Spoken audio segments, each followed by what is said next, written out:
Hi guys, this is Atco.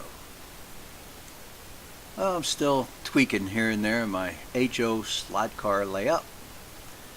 And if you notice the way I showed it off last time, if you look on the right side of the screen there, the kind of circle type tracks on the right side, and I had 4 more on the left side, and I thought, well, that's kind of cool but a little boring, and I want to have a little bit more straight areas of the track and not just the little circles. So if you look on the left side, I did a lot more of changes to where I have some more straight areas of the track. So just a little bit more tweaking here and there, and I think I've got it the way it's going to be for a while, and I ended up putting on a little bit more track in there. So actually when I measured it last night, it comes out to just about 65 feet of track, and that's pretty good for a 8x4 platform to have that much track on there, so I'm happy with it. So what I want to talk to you guys now is, I've got 19 little cars in my track, so I've got those 19 cars to use to race, and I thought I'd show them off to you what I've got. Okay, now look at the left side of my layout. I've got 12 of them right there. All of these they all have their traction magnets on them, and so let's show them off one by one. Now this one is a Dodge Viper. I just got this not too long ago, and it's like brand new, so I'm real happy with that one.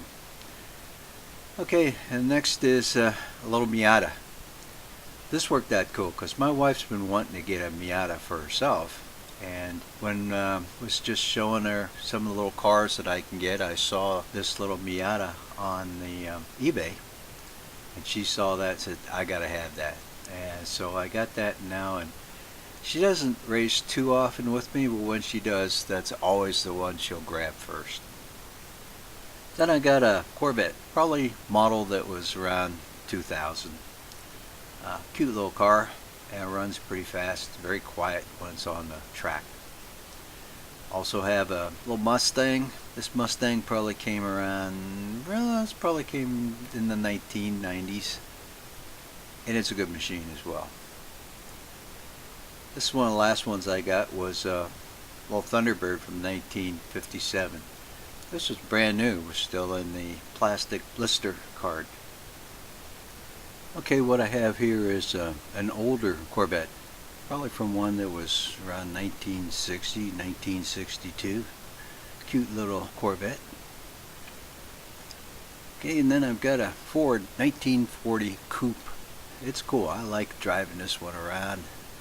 A little high, so I had to kind of watch where I was having that on the second level of my track, because it would hit sometimes, but everything's set up okay now. Alright, here's a Mustang Boss from probably around 1969, 1970, something like that. That was a fast little Mustang back then in the muscle car era. Alright, now here's a 1957 Chevy. That's cool, I had to have one of those. This one I got just lately, a PT Cruiser. This whole thing is fast. Almost bought one of those a few years ago, so I was glad to see that. It's got the little wood on the sides, and it's kind of cool. I know this is another Mustang. This is one for racing. I don't know what the number, the 91, actually attaches to, any particular of the driver. But I got another race one too that's number 92. And I have a couple trucks that were also for racing. Both of them are Chevys, and they're kind of cool. A little further into my layout, I've got my Nascar Garage, and I've got a few more cars in there. You'll see one of them is just one of my regular cars. It just looks like a Coupe. I think it's a Atco car. But I also have 4 little NASCAR cars. They're all lifelike cars. and they're very fast. These are probably my fastest cars that I have. And on top of that, all the cars that I have the traction magnets in them. For these four, I took one magnet for each.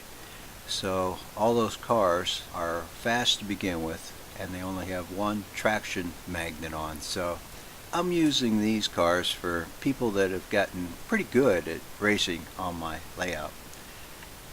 And when you use these, you're going to have to watch the speed. When you're going around the curves and when you're watching those skid tracks, they're easily to get knocked off the track. And that's the way I wanted them to be. So to race these, going to have to be people who can really watch the speed in different areas, because you're going to knock off the track. I had taken a couple of them where I took all the magnets off, but I'll tell you what, it's about the only one that I could still use and try to keep from knocking it off the track. But anybody else that's been on so far, they don't like it because it's just so easy to turn off. So I thought, well, yeah, it's kind of cool, but I think I'll leave them all with at least one traction magnet so that people can play it a little more. And I'll tell you right now, it's not so easy to run without having them lock out. So it's not like I'm really creating too much of a problem with just having the one. But yeah, so that's for people that want to be a little more advanced driver. So that's what I've got for now. I've got my 19 cars. I think my track's going well, and starting to get a couple people that are playing. They may not run more than 10 or 15 minutes, but yeah, I'm going to find in somebody that's really going to get into this, and hopefully that'll be the case. Alright, for now, this is Atco, signing off.